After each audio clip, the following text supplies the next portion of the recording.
কিন্তু হেডমাস্টার মশাই আমাদের বোঝালেন যে ভয় নয়, এর মধ্যে একটা লজ্জা। কেন তোমাদের পাহারা দিতে হবে? ঘরে যদি কেউ না থাকে তাহলেই কি তোমরা এও দেখে লিখবে, বই খুলে লিখবে? মাস্টার মশাইরা কি কেবল সেইকে ঠেকাবার জন্য বসে থাকবেন ঘরে পুলিশ হয়ে? পরীক্ষার ঘর কি তবে একটা চোর পুলিশের খেলা?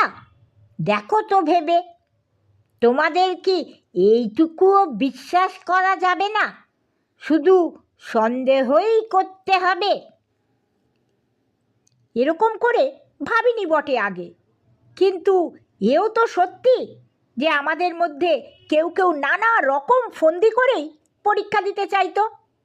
টুকরো টুকরো কাগজ বার করতো পকেট বা জামার হাতা থেকে, ঝুঁকে পড়তো ওর খাতায়। সেই সব ঠেকাবার জন্যই তো ঘুরে বেড়াতে হতো মাস্টার মশাইদের।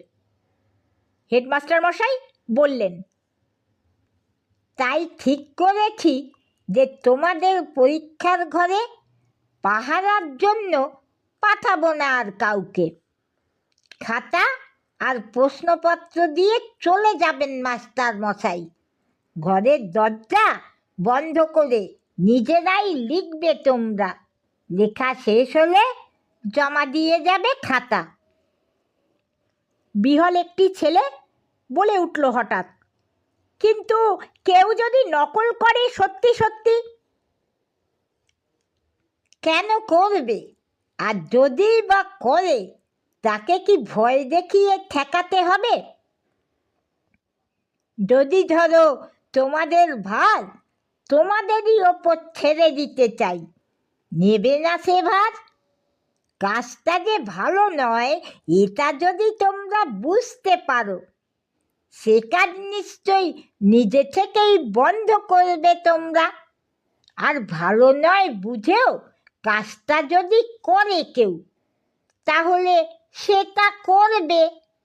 পুলিশই করে ঠেকাতে চাই না তা। কি রাজি তো সবাই নিজের ভার নিজে নিতে? কি আশ্চর্য! আমরা কেন রাজি থাকবো না? ঘরে থাকবেন না কেউ, আর আমরা দেব পরীক্ষা। আমাদের এতে অরাজি হওয়ার তো কথাই ওঠে না মোটে। কিন্তু মাস্টার মশাইরা রাজি হবেন তো? ফুর্তির একটা ঢেউ উঠল গোটা স্কুল জুড়ে। ইনভিজিলেটর থাকবে না কেউ, পরীক্ষা দেব নিজেরা